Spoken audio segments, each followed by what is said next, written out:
महाभारत में भक्तगण आज आपको दुखों से छूटने का उपाय और मनुष्य के स्वभाव की पहचान के लिए व्याघ्र तथा सियार की कथा कहूँगा। आप इसको ध्यानपूर्वक सुनिए और भक्तगणों इस चैनल को लाइक एंड सब्सक्राइब जरूर कर दें। भगवान तुम्हारा कल्याण करेंगे। सुनिए। युधिष्ठिर ने कहा, पितामह, जगत के जीव भिन्न भिन्न भावों को लेकर नाना प्रकार के कष्ट उठा रहे हैं, अतः जिस उपाय के द्वारा इन दुखों से छुटकारा हो सके उसे बताने की कृपा कीजिए। भीष्म जी ने कहा, राजन, जो द्विज अपने मन को वश में करके शास्त्रोक्त चारों आश्रमों में रहते हुए उनके अनुसार ठीक ठीक बर्ताव करते हैं वे दुखों के ही पार हो जाते हैं। जो दंभ नहीं करते, जिनकी जीविका नियमित है, जो विषयों की ओर बढ़ती हुई इच्छा को रोकते हैं, दूसरों के कटु वचन सुनकर भी उन्हें उत्तर नहीं देते, मार खाकर भी किसी को मारते नहीं, स्वयं देते हैं पर दूसरों से मांगते नहीं, अतिथियों को सदा आश्रय देते हैं, कभी किसी की निंदा नहीं करते, नित्य नियम पूर्वक स्वाध्याय करते हैं, धर्म को जानते हैं, माता पिता की सेवा में लगे रहते हैं तथा दिन में सोते नहीं, वे दुखों से छुटकारा पा जाते हैं। जो मन वाणिता कर्म से कभी पाप नहीं करते, किसी भी जीव को कष्ट नहीं पहुंचाते, राजा होकर लोभवश प्रजा का धन नहीं लेते और देश की सब ओर से रक्षा करते हैं, उन्हें कभी दुख नहीं उठाना पड़ता है। जो अपनी ही स्त्री के साथ धर्मानुकूल समागम करते हैं तथा जो युद्ध में मृत्यु का भय छोड़कर धर्म पर विजय पाना चाहते हैं, वे दुखों से पार हो जाते हैं। जो लोग प्राण जाने के अवसर पर आने पर भी झूठ नहीं बोलते, उन पर संपूर्ण प्राणियों का विश्वास होता है और वे कभी दुख नहीं उठाते। जिनके शुभ कर्म दिखावे के लिए नहीं होते, जो सदा मीठे वचन बोलते हैं, जिनका धन धर्म के काम में लगता है, जो दुष्ट विपत्ति के भी पार हो जाते हैं, जो तपस्या में लगे रहते हैं, बचपन से ही ब्रह्मचर्य का पालन करते हैं और वेद विद्या तथा व्रत में निष्प्राण होते हैं, जिनके रजोगुण तपोगुण शांत हो गए हैं, जिनकी सदा सत्व गुण में स्थित रहती है, जिनसे दूसरे प्राणियों को भय नहीं होता तथा जो दूसरे प्राणियों से स्वयं भय नहीं करते तथा संपूर्ण जगत को आत्मा के समान देखते हैं, वे कठिन से कठिन विपत्ति के ही पार हो जाते हैं। पराई संपत्ति देकर जिनके मन में जलन नहीं होती, जो सत्पुरुष हैं और ग्राम्य विषय भोगों से ही दूर रहते हैं, जो सब देवताओं को प्रणाम करते तथा सब धर्म को सुनते हैं, जिनमें श्रद्धा और शांति विद्यमान है, जिनमें श्रद्धा और शांति विद्यमान है, जो स्वयं आदर नहीं चाहते और दूसरों का आदर करते हैं, जिनमें अपने क्रोध को रोक लेने की शक्ति है, जो दूसरों का भी क्रोध शांत कर देते हैं और कभी किसी पर कोप नहीं करते, वे सब प्रकार के दुखों से पार हो जाते हैं। जो जन्म काल से ही मधु मांस और मदिरा का सेवन नहीं करते, जो स्वाद के लिए नहीं जीवन की रक्षा के लिए भोजन करते हैं, विषय वासना की प्रवृत्ति नहीं, संतान की इच्छा से मैथुन में प्रवृत्त होते हैं, जो सत्य बात बताने के लिए ही बोलते हैं और संपूर्ण प्राणियों के अधीश्वर भगवान नारायण की भक्ति करते हैं, वे दुष्टर दुखों से भी पार हो जाते हैं। नारायण की शरण लेने वाले भक्त दुखों से मुक्त हो जाते हैं, इसमें संदेह के लिए गुंजाइश नहीं है। और तो क्या, यह प्रसंग अध्याय भी दुखों से तारने वाला है। जो लोग इससे पढ़ते या ब्राह्मणों के मुख से सुनते हैं, वे दुखों से छूट जाते हैं। इस प्रकार यहाँ संक्षेप से मनुष्यों के लिए यह वह कर्तव्य बतलाया गया है जिससे वे इस लोक में और परलोक में भी विपत्ति के बंधन से छुटकारा पा जाते हैं। युधिष्ठिर ने पूछा, तात बहुत से कठोर स्वभाव वाले मनुष्य ऊपर से कोमल और शांत बने रहते हैं तथा कोमल स्वभाव वाले लोग कठोर दिखाई देते हैं, ऐसे मनुष्य की ठीक ठीक पहचान कैसे हो? विष्णु जी ने कहा, युधिष्ठिर, इस विषय में एक पुराना इतिहास जो बाघ और सियार की संवाद के रूप में है तुम्हें सुना रहा हूं, सुनो। पूर्व काल की बात है। पुरी का नाम की एक नगरी थी जो प्रचुर धन धान्य से संपन्न थी। उसमें पौरिक नाम का एक राजा राज्य करता था। वह बड़ा ही क्रूर और नीच था, सदा दूसरे प्राणियों की हिंसा में लगा रहता था। धीरे धीरे उसकी आयु समाप्त हुई। मरने के बाद अपने पूर्व कर्म के कारण उसका सियार की योनि में जन्म हुआ, किंतु उसे पूर्व जन्म का भी स्मरण बना रहा। इसीलिए उस अधम योनि में पूर्व वैभव की याद आने से सियार को बड़ा खेद और वैराग्य हुआ। अब उसने जीवों की हिंसा करनी छोड़ दी, सत्य बोलने का नियम लिया और वह अपने व्रत का दृढ़तापूर्वक पालन करने लगा। दिन रात में एक बार निश्चित समय पर भोजन करता और वह भी पेड़ों से अपने आप गिरे हुए फलों का। उसने शमशान भूमि में ही रहना पसंद किया, क्योंकि वहीं उसका जन्म हुआ था। जन्म भूमि के स्नेह से किसी दूसरे स्थान पर उसका मन नहीं लगता था। सियार का इस तरह पवित्र आचार विचार से रहना उसके जाति भाइयों को अच्छा न लगा। उनके लिए यह बर्दाश्त के बाहर की बात हो गई। इसीलिए प्रेम और विनय भरी बातें सुनाकर उसकी बुद्धि को चलायमान करने लगे। उन्होंने कहा, भाई सियार, तू मांसाहारी जीव है और शमशान भूमि में रहता है, फिर पवित्र आचार विचार से रहना चाहता है। यह तेरी उल्टी समझ का परिणाम है। भैया, हमारे ही समान होकर रह, तेरे लिए भोजन हम लोग ला दिया करेंगे। तू सिर्फ इस शौचाचार का अढंगा छोड़कर चुपचाप खा लिया करना। तेरी जाति का जो सदा से ही भोजन रहा है वही तेरा भी होना चाहिए। उनकी ऐसी बातें सुनकर सियार सावधान हो गया और मीठे तथा युक्ति युक्त वचनों से उन्हें समझाता हुआ बोला, बंधु, अपने बुरे व्यवहारों के ही कारण हमारी जाति का कोई विश्वास नहीं करता। अच्छे स्वभाव और आचरण से ही कुल की प्रतिष्ठा होती है। अतः मैं भी वही कर्म करना चाहता हूं जिससे अपने वंश का यश बढ़े। यदि मेरा निवास शमशान भूमि में है तो इसके लिए मैं जो समाधान देता हूं उसको सुनो।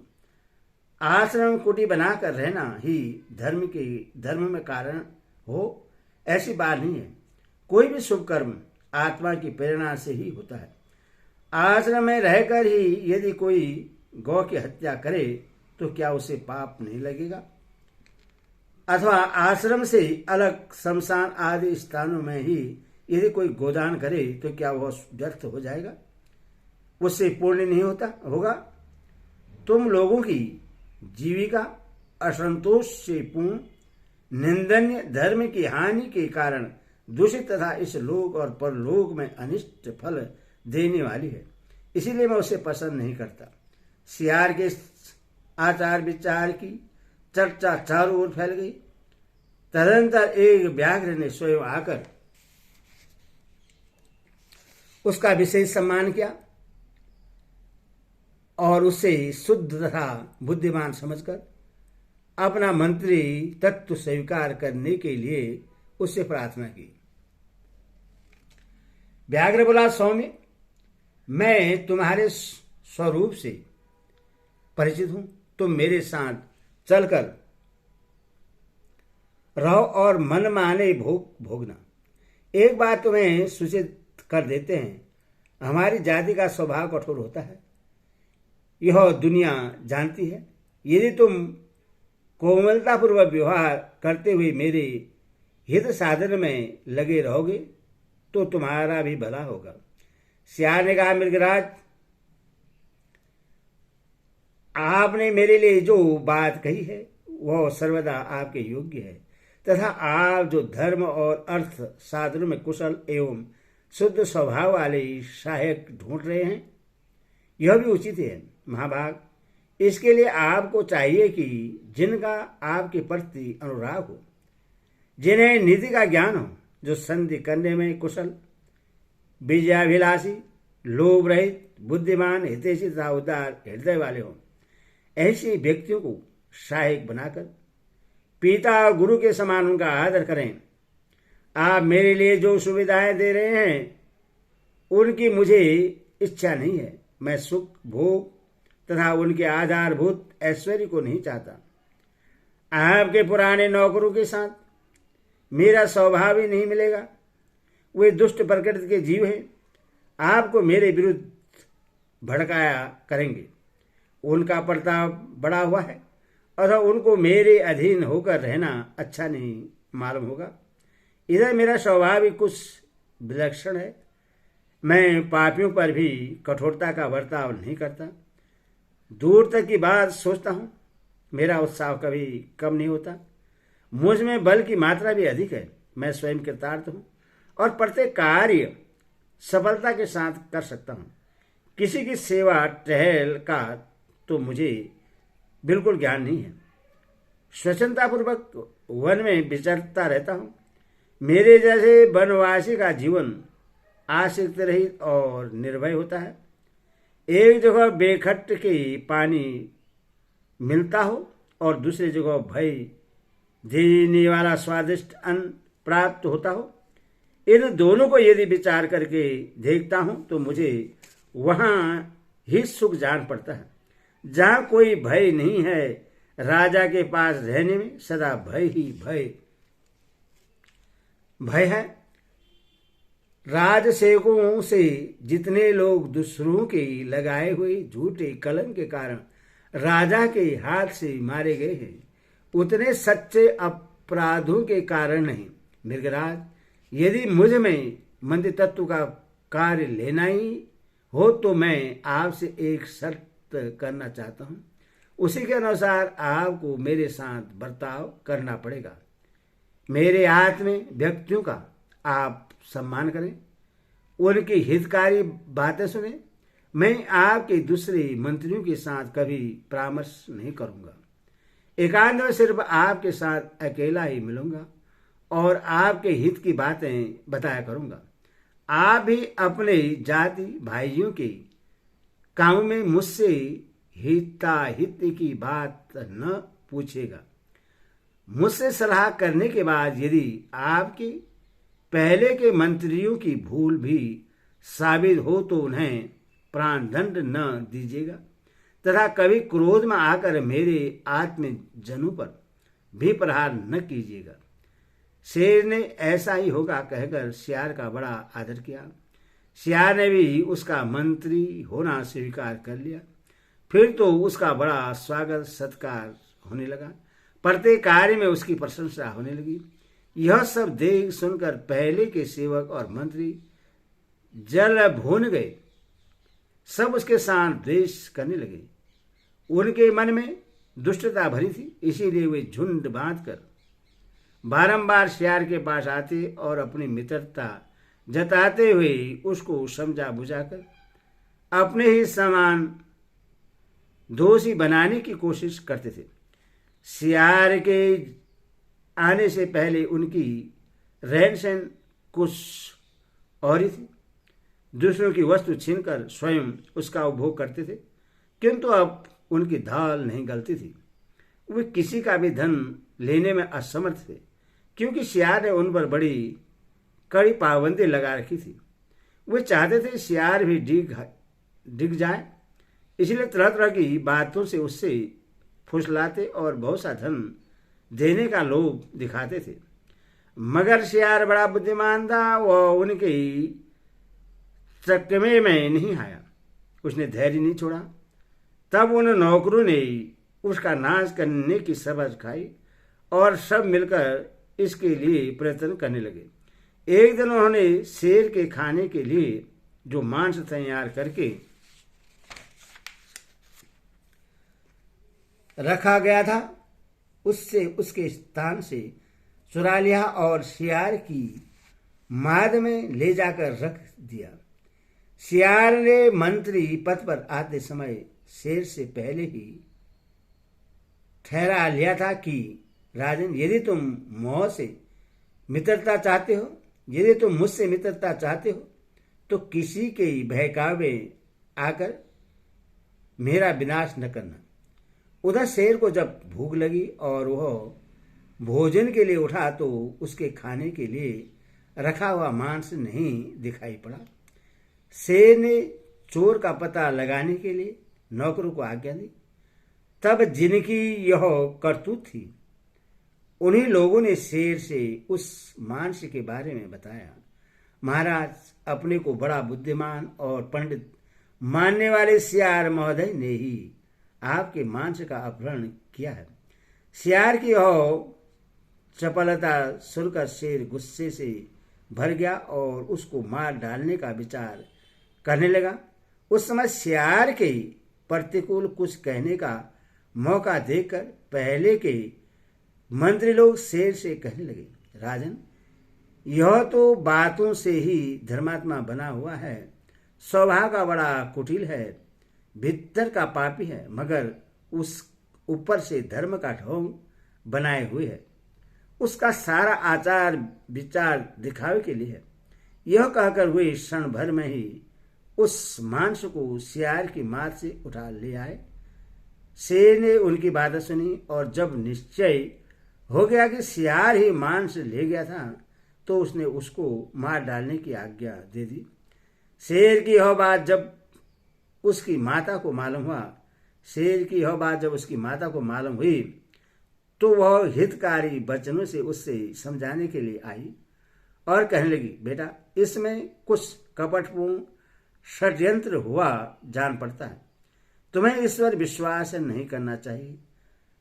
काम में लाग डांट हो जाने से जिनके मन में पाप होता है वे निर्दोष को दोषी बनाते हैं। किसी को अपने से ऊंची अवस्था में देखकर अक्सर लोगों को ईर्ष्या हो जाया करती है। वे उनकी उन्नति नहीं सह सकते। कोई कितना ही शुद्ध क्यों न हो, उस पर भी दोष लगा ही देते हैं। लोभी शुद्ध स्वभाव वाले व्यक्तियों से और आलसी तपस्वियों से द्वेष करते हैं।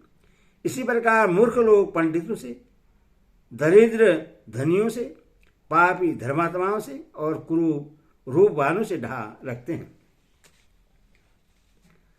विद्वानों में भी कितने ही ऐसे अविवेकी, लोभी और कपटी होते हैं जो बृहस्पति के समान बुद्धि रखने वाले निर्दोष व्यक्ति में भी दोष निकाला करते हैं। एक और तो जब घर में सुनसान था उस समय तुम्हारे मांस की चोरी हुई है। दूसरी ओर एक व्यक्ति ऐसा है जो देने पर भी मांस नहीं लेना चाहता। इन दोनों बातों पर अच्छी तरह विचार करो। संसार में बहुत से असभ्य प्राणी सभ्य की तरह और सभ्य असभ्य की तरह देखे जाते हैं। इस प्रकार उनमें अनेकों भाव दृष्टि गोचर होते हैं। अतः उनकी परीक्षा कर लेनी उचित है। आकाश आंधी कढ़ाई के समान और जुगनू अग्नि के समान दिखाई देते हैं, किंतु न तो आकाश में कढ़ाई है और न जुगनू में आग ही है। इसीलिए सामने दिखाई देती हुई वस्तु की भी जांच करनी चाहिए। जो जांचने बूझने के बाद किसी विषय में अपना विचार प्रकट करता है उससे पीछे पछतावा नहीं होता। राजा के लिए किसी को मरवा डालना कठिन काम नहीं है, मगर इससे उसकी बड़ाई नहीं होती। शक्तिशाली पुरुष में यदि समा हो तो उसी की प्रशंसा की जाती है, उसी से उसका यश बढ़ता है। बेटा, सोचो तो तुमने स्वयं ही सियार को मंत्री के आसन पर बैठाया है और तुम्हारे सामंतों में भी इसकी ख्याति बढ़ गई है। ऐसा सुपात्र मंत्री बड़ी मुश्किल से मिलता है। यह तुम्हारा बड़ा हितैषी है, इसीलिए तुम्हें इसकी रक्षा करनी चाहिए। जो दूसरों से मिथ्या कलंक लगाने पर निर्दोष को भी अपराधी मानकर दंड देता है, वह राजा दुष्ट मंत्रियों के साथ रहने के कारण शीघ्र ही मौत के मुख में पड़ता है। शेर की माता इस प्रकार उपदेश दे ही रही थी कि उस शत्रु समूह के भीतर से एक धर्मात्मा व्यक्ति उठकर शेर के पास आया। वह सियार का जासूस था। उसने जिस प्रकार यह कपट लीला की गई थी उसका भंडाफोड़ कर दिया। इसे शेर को सियार की सचरित्रता का पता चल गया और उसने मंत्री का सत्कार करके उसको इस अभियोग से मुक्त कर दिया तथा अत्यंत स्नेह के साथ उसे बारंबार गले से लगाया। सियार नित्य शास्त्र का ज्ञाता था। उसने शेर की आज्ञा लेकर उपहास करके प्राण त्याग देने का विचार किया। शेर ने उसे इस कार्य से रोका और उसका भली भांति आदर सत्कार किया। उस समय स्नेह के कारण उसका चित्त विकल हो रहा था। मालिक की वह अवस्था देख सियार का भी गला भराया और वह उससे प्रणाम करके गदगद कंठ से बोला, राजन, पहले तो आपने मुझे सम्मान दिया और पीछे अपमानित कर दिया, शत्रु की सी स्थिति में पहुंचा दिया। अब मैं आपके पास रहने के योग्य नहीं हूं। जो अपने पद से हटाए गए हों, सम्मानित स्थान से नीचे गिरा दिए गए हों, जिनका सर्वस्व छीन लिया गया हो, जो दुर्बल, लोभी, क्रोधी और डरपोक हों, जिन्हें धोखे में डाला गया हो, जिनका धन लूटा गया हो तथा जिन्हें कलेश दिया गया हो, ऐसे सेवक शत्रु का काम सिद्ध करते हैं। आपने परीक्षा लेकर योग्य समझकर मुझे मंत्री की आसन पर बैठाया था और फिर अपनी की हुई प्रतिज्ञा को तोड़कर मेरा अपमान किया है। ऐसी दशा में अब आपका मुझ पर विश्वास नहीं रहेगा और मैं भी आप पर विश्वास न होने से उद्वेग में पड़ा रहूंगा। आप मुझ पर संदेह करेंगे और मैं सदा आपसे डरता रहूंगा। इधर दूसरों के दोष ढूंढने वाले आपके भृत लोग मौजूद ही हैं। इनका मुझसे तनिक भी स्नेह नहीं है तथा इन्हें संतुष्ट रखना भी मेरे लिए बहुत कठिन है। प्रेम का बंधन जब एक बार टूट जाता है तो उसका जोड़ना मुश्किल हो जाता है और जो जुड़ा हुआ होता है वह बड़ी कठिनाई से टूटता है, किंतु जो बारंबार टूटता और जुड़ता रहता है उसमें स्नेह नहीं होता। राजाओं का चित्त चंचल होता है, उसके लिए सहयोगी व्यक्ति को पहचानना बहुत कठिन है। सैकड़ों में कोई एक ही ऐसा मिलता है जो सब तरह से समर्थ हो और किसी पर संदेह न करता हो। इस प्रकार धर्म, अर्थ, काम तथा युक्तियों से युक्त संताना पूर्ण वचन कहकर सियार ने शेर को प्रश्न किया और फिर वन में चला गया।